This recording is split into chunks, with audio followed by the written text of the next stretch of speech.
Y hablando de rock, vamos a hacer algo más agradable, aunque ya no me va a dar tiempo de hacer quizás alguna otra cosa, pero esto sí, no, sí me va a dar tiempo todavía de hablar de las prisiones privadas, historias de horror de libre mercado, pero de momento, ni historias de horror de libre mercado ni nada, historias de la música.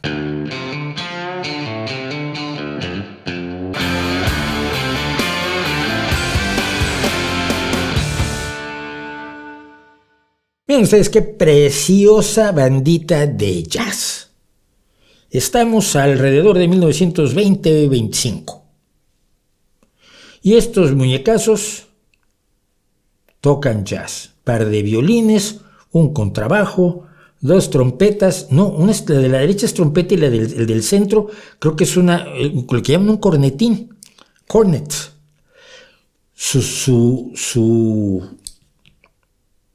trombón, su clarinete, dos clarinetes, pues en dos tonos distintos, el de adelante, y junto a su pierna del clarinete está la tarola o caja, el snare, y junto a él está el bombo, y está el señor, el magnífico, extraordinario, singular señor al que ustedes le deben tanto y no lo saben, que se llama Didi Chandler.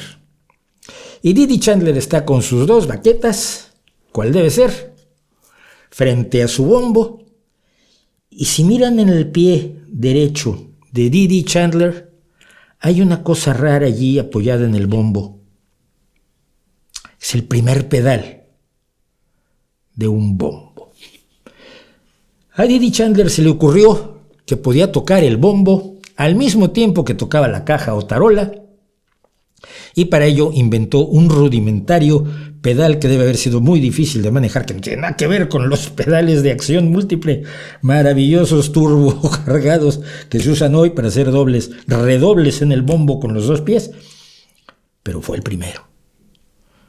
Porque de lo que vamos a hablar hoy es de la historia de la batería, el híbrido imprescindible de la música, porque todo el mundo tiene batería. Tú que haces folk y ese señor no sé, es el baterista, y tú que haces, no, yo hago música tradicional y es el baterista. Y si no hay baterista, pues entonces hay un cajón peruano retransmitido a través de los flamencos de Paco de Lucía, que se lo lleva al resto del mundo. El resto del mundo encuentra y como tiene varios sonidos de percusión, el tambor peruano, pues ya nomás le pones un címbalo y ya tienes por lo menos un principio de batería en un solo cajón. Pero es una batería y es un híbrido.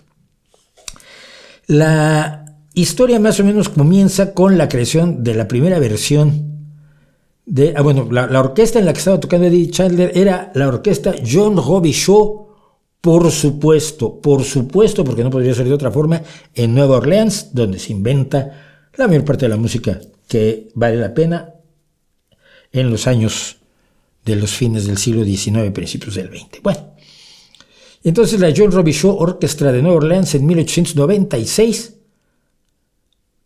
perdón, dije 1920, no, es 1890-1896 esta foto, porque la foto es de 1896 y ahí tenemos a Didi Chandler con su pedal, con el bombo.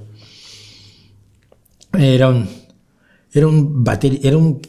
percusionista que vivía en Nueva Orleans y entre el siglo XIX y el XX, y tocaba música en dos mundos: los espectáculos de los prostíbulos de Storyville en Nueva Orleans y los conciertos de alta sociedad en lugares como el Hotel Grunwald en la calle de Canal, donde pues podía tocar pero no podía tomarse una cerveza. En 1904 o 1909 alguien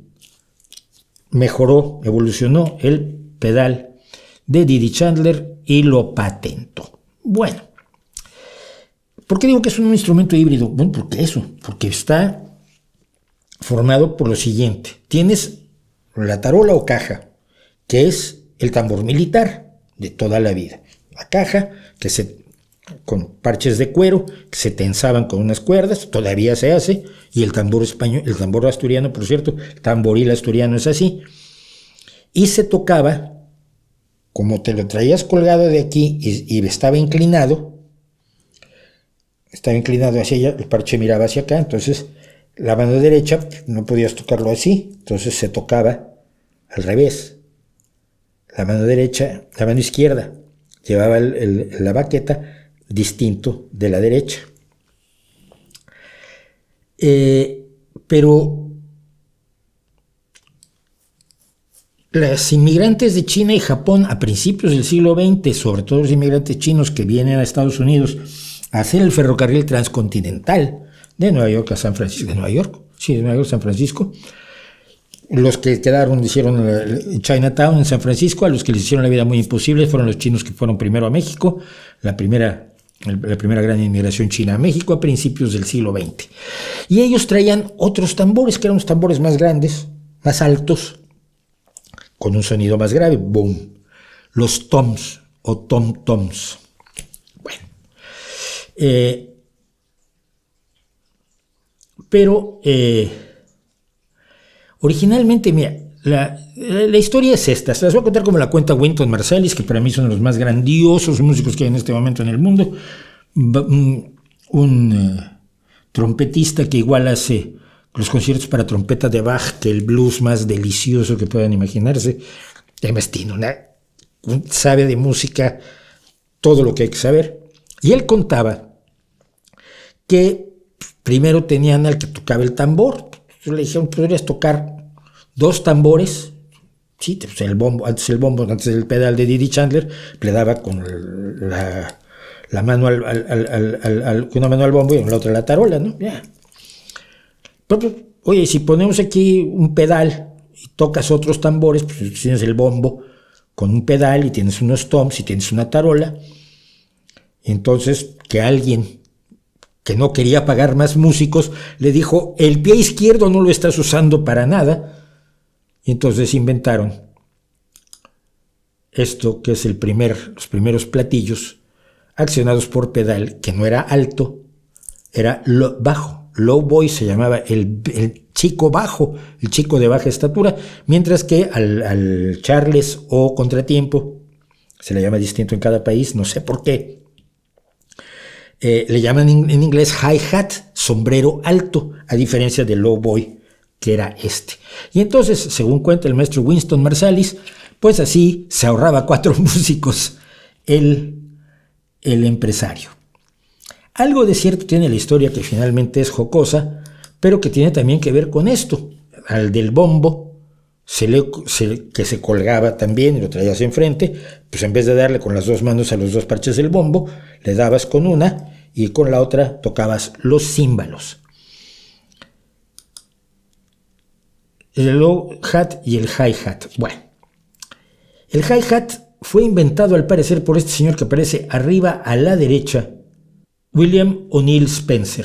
William O'Neill Spencer es el que se le ocurrió poner el pedal con una varilla y subir el hi-hat.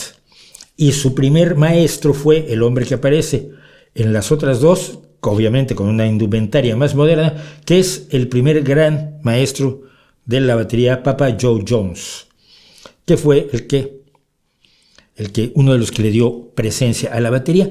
Pero en los años en 1929 llegó a Estados Unidos un señor que se llamaba Avedis Siljian.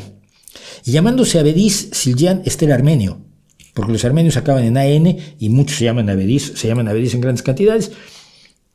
Y él llegó como inmigrante turco-armenio a Estados Unidos en 1929 y se le ocurrió a Avedis Siljian III continuar con la tradición de fábrica de címbalos de su familia, que había comenzado en 1618 en Constantinopla. Y pues si de todos modos se usaban algunos címbalos más o menos rudimentarios en 1929-30, pues podía fabricar sus címbalos y empezárselos a vender a los músicos. Siljian sigue siendo la mejor marca, o la marca más conocida de címbalos, de todas las variedades de címbalos que hay. Con bateristas o percusionistas como Jim Krupa, Chick Webb, Papa Joe Jones, al que acabamos de ver, o Buddy Rich, Siljian empezó a desarrollar los nuevos tipos de platillos que hoy está usted acostumbrado a oír. El rider, por ejemplo.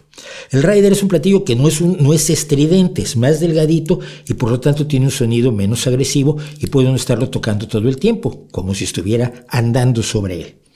Esto permitía que en vez de llevar el ritmo solamente en la tarola o la caja, se pudiera llevar en el rider, mientras que el crash de choque era el que se usa para darle un solo golpe y hacer retemblar el mundo. Y hay otras variedades de címbalos que fue desarrollando la compañía Siljan. Hasta 1930 no se hizo popular la batería de 4 piezas: tom, tarola, bombo y hi-hat.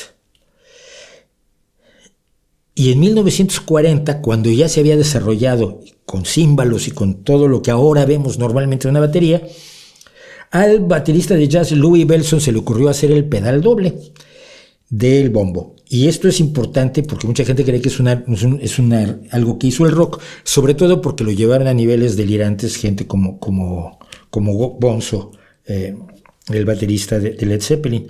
No, lo inventa un jazzista en 1940. Y finalmente, en 1963, Vic Firth, que era un percusionista frustrado de la Orquesta Sinfónica de Boston, decidió que todas las baquetas que se usaban eran incorrectas, estaban mal, y tenía que hacer la baqueta perfecta, que son las que se utilizan hoy en día. Y poco antes, unos señores llamados Remo Bell y Sam Mushnick descubrieron que podían no hacer de piel de ternera los parches, sino empezaron a utilizar una nueva película de poliéster llamada Mylar, que es la que se utiliza en la actualidad. Y así, con elementos de China y de Turquía y de Armenia y de los ejércitos europeos y de las percusiones también que llevaron los esclavos negros de Estados Unidos, se hace este híbrido donde ahora pues tienes lo normal y lo que yo veo que usa la mayoría y que usa mi hijo. Pues el hi-hat o charles o contratiempo, su tarola o caja, 2 toms de aire o 2 toms de estante, que son más o menos pequeños, rider, crash, 2 toms de pie, mucho más grandes, de sonido mucho más grave, y algunos címbalos adicionales para darle alegría a las cosas, y que existía ya todo antes de que el rock llegara y dijera, mira, yo con esto puedo hacer la música del siglo XX. Ese híbrido imprescindible es la batería y me da muchísimo gusto hablar de ella porque soy un enamorado de los buenos bateristas y no de los bateristas que hacen cosas muy complicadas. Que sí, el estepario siberiano me deja frío. Acabo de ver uno de mis bateristas favoritos, que es Tré Cool de Green Day, le regaló sus baquetas al estepario siberiano con la condición de que hiciera Paranoid a una sola mano. Y el infeliz del estepario siberiano hace Paranoid a una sola mano. La entrada de batería de Paranoid es una de las cosas más bonitas que ha hecho la batería en su historia. Es de Tré Cool. Y este tal está tomándose un café o un whisky, un lo que sea, y tocando esa complejísima entrada de batería de Paranoid con una sola mano. Es admirable, pero prefiero a Tré Cool, cuyo baterista favorito es Ringo Starr, un hombre que siempre sirvió a la canción. Y cuando me dicen, es que el estepario siberiano es mucho mejor que Paulina, ¿cómo le dan a Paulina mejor baterista de rock? Porque ella sirve a la canción de rock. Yo lo he hablado con ellas. Todo lo que hace el grupo es atender a cómo haces que la canción surja, que la canción siga adelante, que la canción llegue al público.